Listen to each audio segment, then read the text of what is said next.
तो मेरा सवाल प्रधानमंत्री जी से, और सिंपल सवाल है, प्रधानमंत्री जी आपके फॉरेन ट्रिप्स पे अदानी जी और आप कितनी बार एक साथ गए? How many times did Adani ji join you later on a visit? How many times did Adani ji travel to a country immediately after you did? And in how many of these countries after you visited did Adani ji get a contract? Also an important question, जरूरी सवाल, अदानी जी ने BJP को पिछले 20 साल में कितने पैसे दिए हैं? इलेक्टोरल बॉन्ड्स में कितना पैसा दिया है? ये किसकी है? मॉरिशस में जो शेल कंपनीज है, ये जो हजारों करोड़ रुपया ये शेल कंपनीज हिंदुस्तान में भेज रही है, ये किसका पैसा है?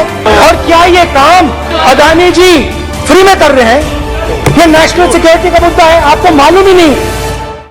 ഇന്നലെ പാർലമെന്റിൽ രാഹുൽ ഗാന്ധിയുടെ പാർലമെന്റിനെ പ്രകമ്പനം കൊള്ളിച്ച ഒരു കിടിലൻ പ്രസംഗം ഉണ്ടായിരുന്നു. ഇന്ന് എല്ലായിടത്തും അതാണ് ചർച്ച. മുഖവുരകളൊന്നുമില്ലാതെ നമുക്ക് പ്രസംഗത്തിലേക്ക് പോകാം. എല്ലാവർക്കും അറിയാമല്ലോ, കഴിഞ്ഞ 4 മാസം കൊണ്ട് കന്യാകുമാരി മുതൽ കാശ്മീർ വരെ ഞങ്ങൾ ഭാരത് ജോഡോ പദയാത്ര നടത്തി. ഏകദേശം 3600 കിലോമീറ്റർ. യാത്രയിൽ കുറേയേറെ കാര്യങ്ങൾ പഠിക്കാൻ പറ്റി. ജനങ്ങളുടെ പ്രശ്നത്തെ ആഴത്തിൽ അറിയാൻ കഴിഞ്ഞു. തുടക്കത്തിൽ എന്നെ കൊണ്ട് സ്വാധിക്കുമെന്നാണ് കരുതിയത്. പക്ഷെ ഇന്നത്തെ രാഷ്ട്രീയത്തിൽ നമ്മുടെ പരമ്പരാഗത ശൈലിയിലുള്ള പദയാത്ര നാം മറന്നുപോയിരിക്കുന്നു. ഞാനും നിങ്ങളുമൊക്കെ ഒന്നുകിൽ കാറിൽ പോകും, അല്ലെങ്കിൽ വിമാനത്തിൽ പോകും. ഇത് പറയുമ്പോൾ ഭരണപക്ഷത്തുള്ളവരൊക്കെ രാഹുൽ ഗാന്ധിയെ കളിയാക്കാൻ തുടങ്ങിയിട്ടുണ്ട്. അത്രയും 2 വരി പറഞ്ഞപ്പോ തൊട്ട് തന്നെ 1 കിലോമീറ്ററോ 10 കിലോമീറ്ററോ 25 കിലോമീറ്ററോ നടക്കുന്ന കാര്യമല്ല ഞാൻ പറയുന്നത്. ഒരു 200 400 കിലോമീറ്റർ നടക്കണം. അപ്പൊ ശരീരത്തിന് നല്ല പ്രശ്നം വരും, വേദന വരും, പിന്നെ ബുദ്ധിമുട്ടാവും. തുടക്കത്തിൽ നടക്കുമ്പോൾ ജനങ്ങൾ പറയുന്നത് കേൾക്കാൻ ശ്രമിക്കുമായിരുന്നു. പക്ഷെ എന്റെ മനസ്സിലുള്ളതും അവരോട് പറയണമെന്ന് തോന്നി. ചിലർ പറയും അവർ തൊഴിൽ രഹിതരാണ്. അപ്പോൾ നിങ്ങൾ എന്തുകൊണ്ടാണ് തൊഴിൽ രഹിതരായതെന്ന് എനിക്ക് പറയണമെന്ന് തോന്നി. BJPയെ ഞാൻ കുറ്റം പറയുമായിരുന്നു. പറയണമല്ലോ എന്ന് ഭരണപക്ഷത്തോട് രാഹുൽ തിരിഞ്ഞു നോക്കിയിട്ട് പറയുകയാണ്. അതുണ്ടാവുമല്ലോ, അവരും പറയും, ഞങ്ങളും പറയും. പക്ഷേ കുറച്ചുനാൾ നടന്നതിന് ശേഷം ചില മാറ്റങ്ങൾ സംഭവിച്ചു. പിന്നെ തൊഴിലില്ലാത്തത് എന്തുകൊണ്ടാണ്, വിലക്കയറ്റം എന്തുകൊണ്ടാണ് എന്നൊക്കെ പറയുന്നത് തീർത്തും നിന്നുപോയി. പ്രായമായവരോട്, കുട്ടികളോട്, സ്ത്രീകളോട് എന്ന് വേണ്ട ആയിരക്കണക്കിന് ആളുകളോട് ഞാൻ സംസാരിച്ചു. പിന്നെ ആ ശബ്ദങ്ങൾ നിലച്ചു. പിന്നെ എല്ലാം എനിക്ക് ആഴത്തിൽ കേൾക്കാൻ സാധിച്ചു. സത്യം പറയാമല്ലോ, ഞാൻ എന്റെ ജീവിതത്തിൽ ഇതുപോലൊന്നും ഇതുവരെ കേട്ടിട്ടില്ല. നമുക്കെല്ലാം ഒരു അഹങ്കാരം ഉണ്ടാകുമല്ലോ.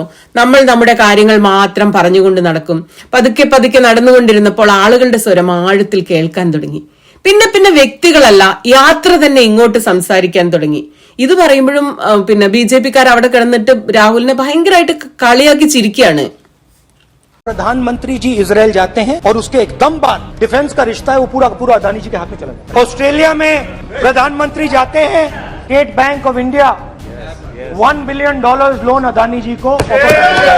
मोदी जी की पहली ट्रिप होती है बांग्लादेश में, वहां पे बांग्लादेश को इलेक्ट्रिसिटी बेचने का डिसीजन लिया जाता है।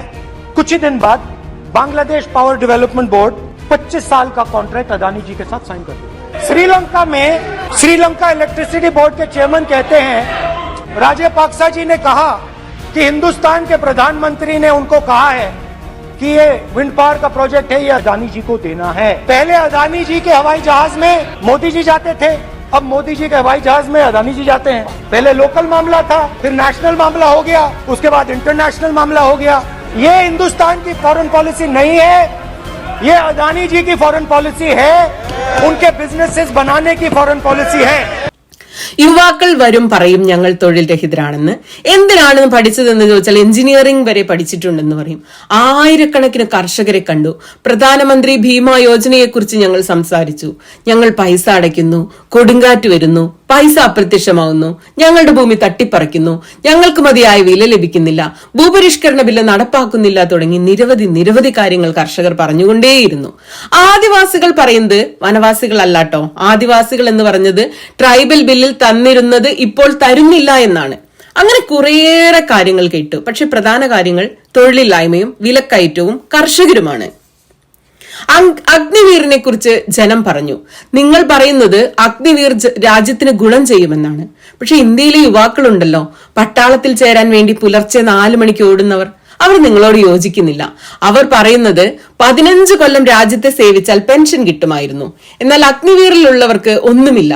4 വർഷം കഴിഞ്ഞാൽ പുറത്തു പോകേണ്ടി വരും.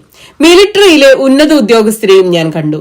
ഇതൊന്നും ആർമിയിൽ നിന്നുള്ള തീരുമാനമല്ലെന്നാണ് അവരും പറഞ്ഞത്. ഇത് RSSന്റെ ഹെഡ്ക്വാർട്ടേഴ്സിൽ നിന്ന് വന്നതാണ്, അത് ആഭ്യന്തര വകുപ്പിൽ നിന്നാണ് വരുന്നതെന്ന് റിട്ടയർഡ് ഉദ്യോഗസ്ഥർ കൃത്യമായിട്ട് പറയുന്നുമുണ്ട്. അഗ്നിവീർ പട്ടാളത്തിന്റെ മേൽ കെട്ടിവെക്കുന്നതാണ് എന്ന്. ഇത് പട്ടാളത്തെ ക്ഷീണിപ്പിക്കും. ആയിരക്കണക്കിന് ആളുകൾക്ക് ആയുധ പരിശീലനം നൽകുകയാണ്. കുറച്ചു നാൾ കഴിഞ്ഞാൽ അവരെയൊക്കെ സമൂഹത്തിലേക്ക് ഇറക്കിവിടും. തൊഴിലില്ലായ്മയിൽ ഇവിടെ അക്രമങ്ങൾ നടക്കുമെന്ന് ആർമിയിലെ റിട്ടയർഡ് ജനറൽമാരാണ് എന്നോട് പറഞ്ഞത്. ഈ അഗ്നിവീർ പദ്ധതി അജിത് ഡോവലാണ് പട്ടാളത്തിന്റെ മേൽ കെട്ടിവെച്ചത്. അജിത് ഡോവലിന്റെ പേരങ്ങ് പറഞ്ഞേ ഉള്ളൂ, അത് പറയാൻ പാടില്ലെന്നുണ്ട്. ഭരണപക്ഷം ഒന്നടങ്കം അവിടെ ബഹളം തുടങ്ങുകയാണ്.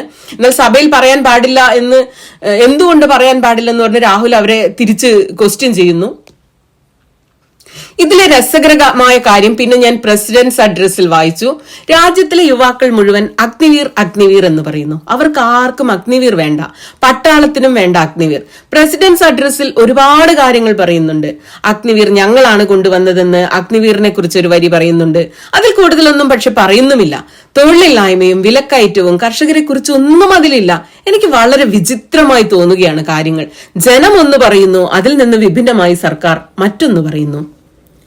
കേരളത്തിലും മഹാരാഷ്ട്രയിലും തമിഴ്നാട്ടിലും മധ്യപ്രദേശിലും പോയപ്പോൾ ഒരു പേര് എല്ലായിടത്തു നിന്നും കേൾക്കാൻ കഴിഞ്ഞു, അദാനി.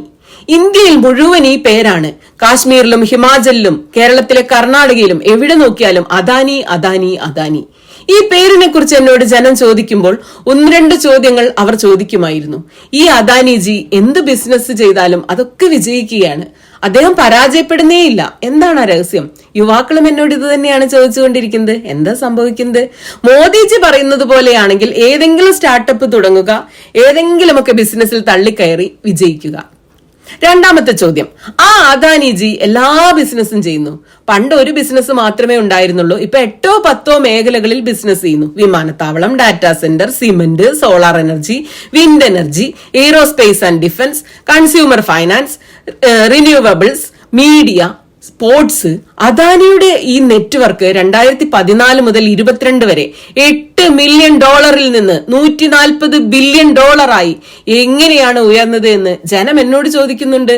2014 ലോകത്തിലെ പട്ടക്കാരുടെ പട്ടിക എടുത്താൽ 6009 സ്ഥാനത്തായിരുന്നു അദാനിജി. അത്ഭുതകരം എന്ന് പറയട്ടെ.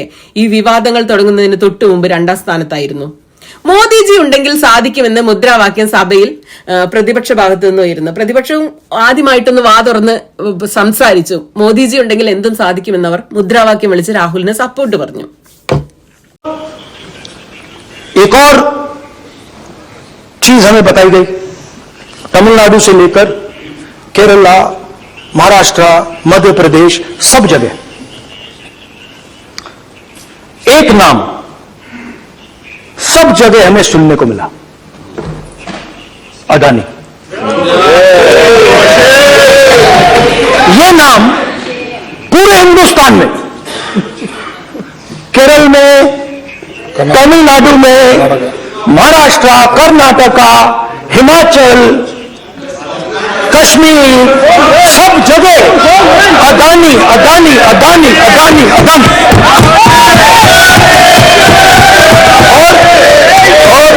और ये नाम नहीं, और इस नाम के बारे में जब लोग बोलते थे मुझसे तो 2-3 सवाल पूछते थे। ये पूछते थे कि ये जो अदानी जी हैं, ये किसी भी बिजनेस में घुस जाता है, ये सफलता प्राप्त कर जाता है, ये कभी फेल नहीं होता। ഹിമാചൽ ആപ്പിളിനെ കുറിച്ച് ചോദിച്ചാൽ അദാനിജി, കാശ്മീരിലെ ആപ്പിളിനെ കുറിച്ച് ചോദിച്ചാൽ അദാനിജി, തുറമുഖങ്ങളുടെ കാര്യം ചോദിച്ചാൽ അദാനിജി, വിമാനത്താവളങ്ങളുടെ കാര്യം പറഞ്ഞാൽ അദാനിജി. ഇനി അടിസ്ഥാന സൗകര്യ വികസനങ്ങളാണല്ലോ, ഈ റോഡ് ഉണ്ടാക്കിയത് ആരാണ് എന്ന് ചോദിച്ചാൽ അതും അദാനിജി. ഈ അദാനിജി ഇത്രയും ബിസിനസ്സുകളിൽ എങ്ങനെ കടന്നുകൂടി? ഇത്രയും വിജയം എങ്ങനെ നേടി? ആരൊക്കെ സഹായിച്ചു? പിന്നെ ഏറ്റവും പ്രധാനപ്പെട്ട ചോദ്യം, അദാനിക്ക് ഈ രാജ്യത്തെ പ്രധാനമന്ത്രിയുമായി എന്താണ് ബന്ധം? എങ്ങനെയാണ് ബന്ധം? ഇത് ചോദിച്ചുകൊണ്ട് രാഹുല് അദാനിയുടെ വിമാനത്തിൽ മോദി അദാനിയുടെ വിമാനത്തിൽ കയറി പോകുന്നു, അദാനിയോടൊപ്പം ഇരിക്കുന്നതുമൊക്കെയായ ആ പേഴ്സണൽ ഫോട്ടോഗ്രാഫ്സ് കാണിക്കുകയാണ്. ഈ സമയം പോസ്റ്റർ പാടില്ലെന്ന് പറഞ്ഞ് സ്പീക്കർ ഇടപെടുന്നു. ഇത് പോസ്റ്റർ അല്ല, ഫോട്ടോയാണെന്ന് രാഹുൽ മറുപടി പറയുന്നു. അദാനിയും മോദിജിയും തമ്മിലുള്ള ബന്ധം ഇന്നത്തെ പ്രസിഡൻഷ്യൽ അഡ്രസ്സിന്റെ മറുപടിയിൽ പറയാമെന്ന് കരുതുകയാണ്. എന്ന് പറഞ്ഞ് രാഹുൽ വീണ്ടും സംസാരിക്കാൻ ആരംഭിക്കുകയാണ്. മോദിജി ഗുജറാത്ത് മുഖ്യമന്ത്രിയായിരുന്ന കാലം മുതൽ തുടങ്ങിയതാണ് ഈ ബന്ധം. മറ്റു ബിസിനസ്സുകാർ മോദിയെ ചോദ്യം ചെയ്യാനും അദ്ദേഹത്തിനെതിരെ നീക്കാനുമൊക്കെ ചെയ്തപ്പോൾ ഒരാൾ മാത്രം മോദിയോടൊപ്പം തോളോട് തോൾ ചേർന്ന് നിന്നു. അദ്ദേഹം പുറകോട്ട് പോയില്ല. അതുകൊണ്ട് തന്നെ അത് തന്നെ വലിയ കാര്യമാണ്. ഇതൊരു തമാശയല്ല. അദ്ദേഹം മോദിയോട് വലിയ ലോയലായിരുന്നു. റിസർവന്റ് ഗുജറാത്ത് എന്ന ആശയമുണ്ടാക്കാൻ അദാനി മോദിയെ സഹായിച്ചു. എല്ലാ ബിസിനസ്സുകാരെയും ഒന്നിച്ചു കൊണ്ടുവന്ന് റിസർജന്റ് ഗുജറാത്ത്, വൈബ്രന്റ് ഗുജറാത്ത് എന്ന പേരിൽ കൊണ്ടുവരാൻ വേണ്ടി തീരുമാനിച്ചു. അദാനി ആയിരുന്നു ഇതിന്റെ നട്ടെല്ല്. അതോടെ ഗുജറാത്തിൽ അദാനിയുടെ ബിസിനസ് തഴച്ചു വളർന്നു. അതോടെ ശരിക്കുള്ള മാജിക് തുടങ്ങി. നരേന്ദ്രമോദി ദില്ലിക്ക് വരുന്നു. 2014 ശരിക്കുമുള്ള മാന്ത്രികത തുടങ്ങുന്നത്. അന്ന് അദാനി പണക്കാരുടെ പട്ടികയിൽ 6009 സ്ഥാനത്താണ്. പിന്നീട് 2ാം സ്ഥാനത്തേക്ക് എത്തുന്നു. അദ്ദേഹം കുറെ ബിസിനസ് ചെയ്യുന്നുണ്ട്. അതിൽ 1-2 ബിസിനസിനെ കുറിച്ച് ഞാൻ പറയാം. ആദ്യം വിമാനത്താവളങ്ങളെ കുറിച്ച് പറയാം. കുറച്ച് വർഷങ്ങൾക്ക് മുമ്പ് ഇന്ത്യൻ സർക്കാർ വിമാനത്താവളങ്ങളുടെ വികസനവുമായി മുന്നിട്ടിറങ്ങി. വിമാനത്താവള വികസനവുമായി ബന്ധമില്ലാത്തവർക്ക് കരാർ നൽകരുതെന്ന് നിയമമുണ്ടെന്നിരിക്കെ ഈ നിയമത്തെ ഇന്ത്യൻ സർക്കാർ മാറ്റിമറിച്ചു. രാഹുൽ ഇത് പറഞ്ഞപ്പോഴേക്കും വീണ്ടും BJP-കാർ ഭയങ്കര എതിർപ്പുമായിട്ട് വരികയാണ്. നിയമം ഉണ്ടാക്കിയത് ആരാണെന്ന് ചോദിക്കുന്നു. അപ്പൊ രാഹുൽ പറയുന്നു നിയമം ഉണ്ടാക്കിയത് ആരാണെന്നല്ല, അത് മാറ്റിയത് ആരാണെന്ന വിഷയമെന്നും തന്നെ സംസാരിക്കാൻ അനുവദിക്കണമെന്ന് ചെയറിനോട് ആവശ്യപ്പെടുന്നു. ബഹളം നടക്കുന്നു. Coming together is a beginning. Keeping together is progress. Working together is success. Adani ji and Narendra Modi ji, thank you. അക്കാലത്ത് ഇതൊക്കെ മാധ്യമങ്ങളിൽ വന്ന കാര്യമാണ്. നിയമം മാറ്റി അദാനിക്ക് 6 വിമാനത്താവളങ്ങൾ നൽകി. BJP-യുടെ സഹായം കൊണ്ട് ഇന്ത്യയിലെ ഏറ്റവും ലാഭകരവും തന്ത്രപ്രധാനവുമായ വിമാനത്താവളമായിരുന്നു മുംബൈ വിമാനത്താവളം. അത് GVK എന്ന കമ്പനിയായിരുന്നു നടത്തിയിരുന്നത്. അവരെ ED, CBI എന്നൊക്കെ പറഞ്ഞ് പേടിപ്പിച്ച് ആ വിമാനത്താവളത്തിന്റെ നടത്തിപ്പ് അവകാശം അദാനിക്ക് വാങ്ങി നൽകുകയാണ് ഇന്ത്യൻ സർക്കാർ ചെയ്തത്. പിന്നെ എന്തുണ്ടായി എന്ന് വെച്ചാൽ വിമാന ബിസിനസ്സിൽ നിന്ന് ഇന്ത്യയിലെ 26% എയർ ട്രാഫിക്കും 31% എയർ ഫ്ലൈറ്റും അദാനി തന്റെ വിമാനത്താവളത്തിൽ നിന്നാണ് നടത്തുന്നത്. ഇന്ത്യൻ പ്രധാനമന്ത്രിയാണ് ഈ സൗകര്യം ഒരുക്കി കൊടുത്തത്.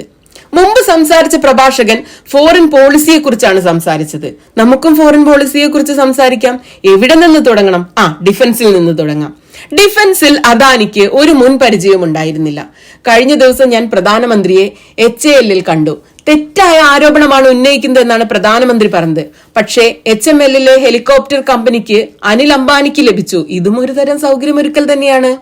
ഇനി ഡിഫൻസിലുള്ള അദാനിയുടെ താല്പര്യം നോക്കാം. എൽബിറ്റ് കമ്പനിയുമായി ചേർന്ന് Adani defence and aerospace company ഇവിടെ ഡ്രോണുകൾ ഉണ്ടാക്കുന്നുണ്ട്. ഡ്രോണുകൾ ഉണ്ടാക്കി അത് ഇന്ത്യയുടെ വിവിധ സേനകൾക്ക് ആവശ്യം പോലെ റീഫിറ്റ് ചെയ്തു കൊടുക്കുന്ന ജോലിയാണത്.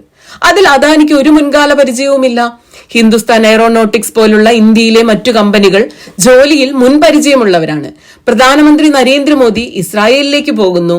അതോടെ ആ കരാർ അദാനിക്ക് കിട്ടുന്നു. പക്ഷെ അതിൽ തീർന്നു എന്ന് നിങ്ങൾ കരുതരുത്. ഇതൊരു ബിസിനസിന്റെ കാര്യമല്ല, വിവിധ ഇൻഡസ്ട്രികളുടെ കാര്യമാണ്.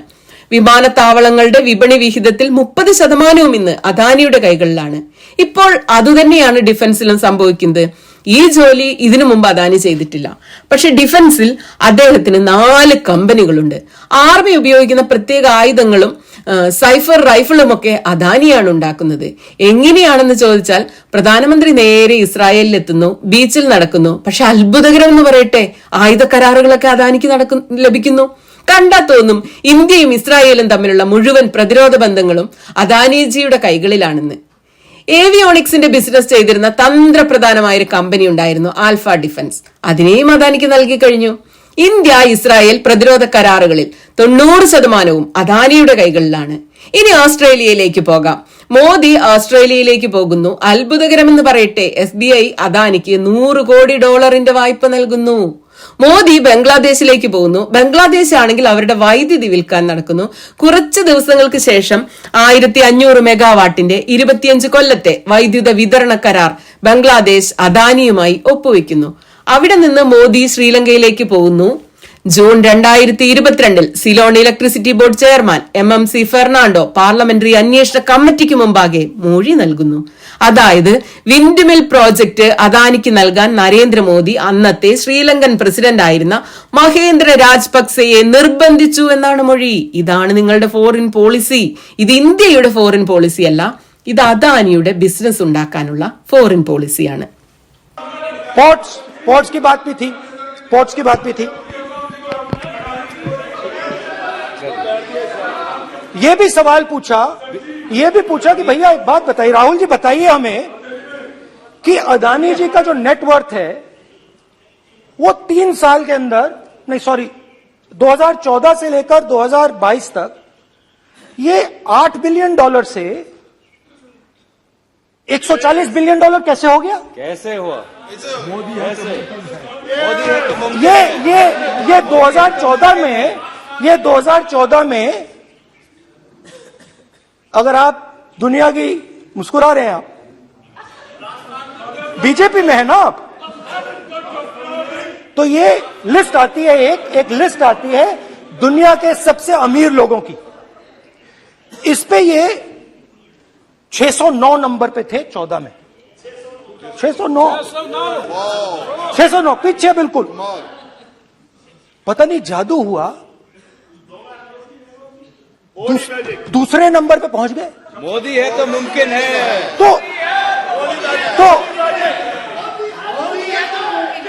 तो मुझसे पूछा यार, बहुत सारे लोगों ने पूछा कि भैया राहुल जी बताइए,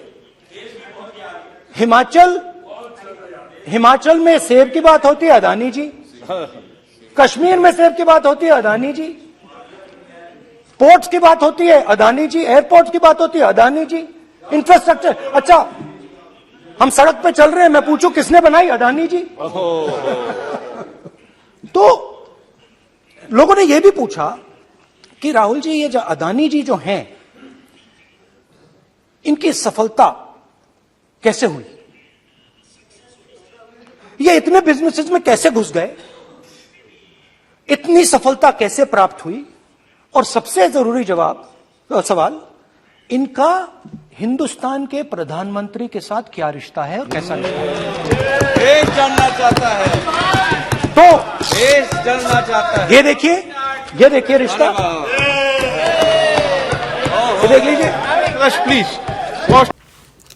LICയിലെ പൈസ അദാനിയെ സഹായിക്കാൻ വേണ്ടി എന്തിനാണ് നിക്ഷേപിക്കുന്നതെന്ന് യാത്രയിൽ ജനങ്ങൾ എന്നോട് ചോദിച്ചിരുന്നു.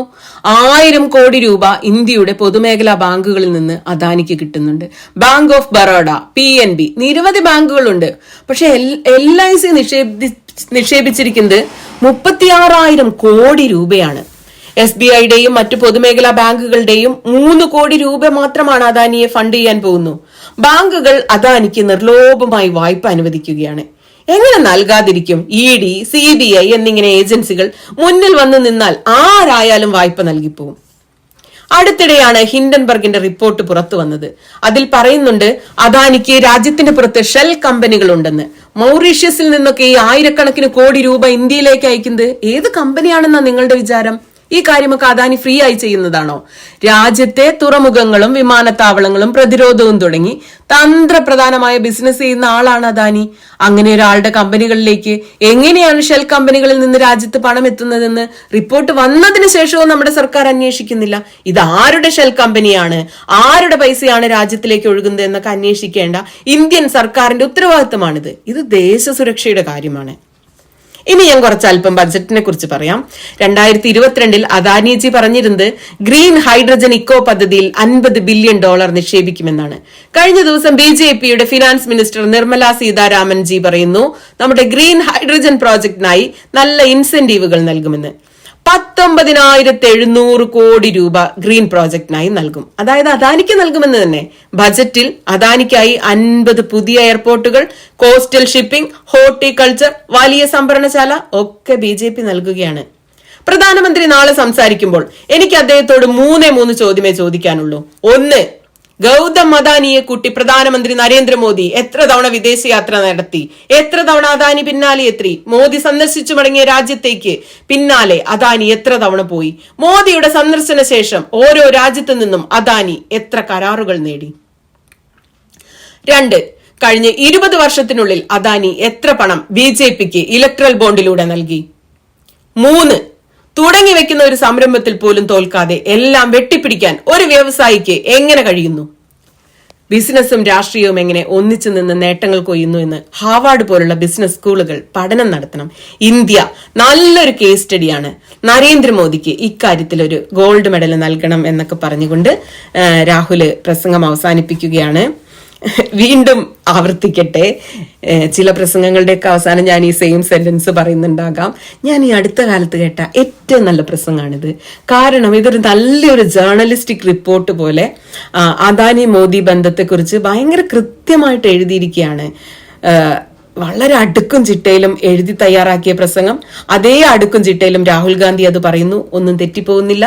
പ്രതിപക്ഷം പരമാവധി രാഹുലിനെ ശരിക്കും കോൺഗ്രസ്സുകാരൊക്കെ സഭയിൽ സപ്പോർട്ട് ചെയ്യുന്നുണ്ടോ എന്ന് എനിക്കറിയില്ല. പക്ഷെ ഭരണപക്ഷം രാഹുൽ സംസാരിക്കാതിരിക്കാൻ വേണ്ടി BJPക്കാര് ഭയങ്കര ബഹളം വെച്ചുകൊണ്ടിരിക്കുകയാണ്. ഇപ്പൊ ഇന്ന് തന്നെ നിങ്ങൾ നോക്കൂ, മല്ലികാർജുൻ ഖാർഗെ രാജ്യസഭയിൽ സംസാരിക്കുമ്പോൾ അദ്ദേഹത്തെ സംസാരിക്കാനേ സമ്മതിക്കുന്നില്ല എല്ലാവരും കൂടെ. എന്തുകൊണ്ടാണ് പ്രതിപക്ഷം ഇങ്ങനെ ദുർബലമാകുന്നത്? ഇത്രയും ശബ്ദമുള്ള, ഇത്രയും സ്ട്രോങ് ആയ രാഹുലിന്റെ ശബ്ദത്തിന് പ്രതിപക്ഷം ശരിക്കും നല്ല പിന്തുണ കൊടുക്കണം. രാഹുൽജി മാത്രം പ്രസംഗിച്ചാൽ പോരാ, രാഹുൽ മാത്രം നടന്നാൽ പോരാ, രാഹുൽ മാത്രം പണിയെടുത്താൽ പോരാ. കേരളത്തിലെ മൊത്തം കോൺഗ്രസ്സുകാരും രാഹുലിനൊപ്പം നിന്ന് പണിയെടുത്താലേ എന്തെങ്കിലും ഒരു റിസൾട്ട് ഉണ്ടാകും.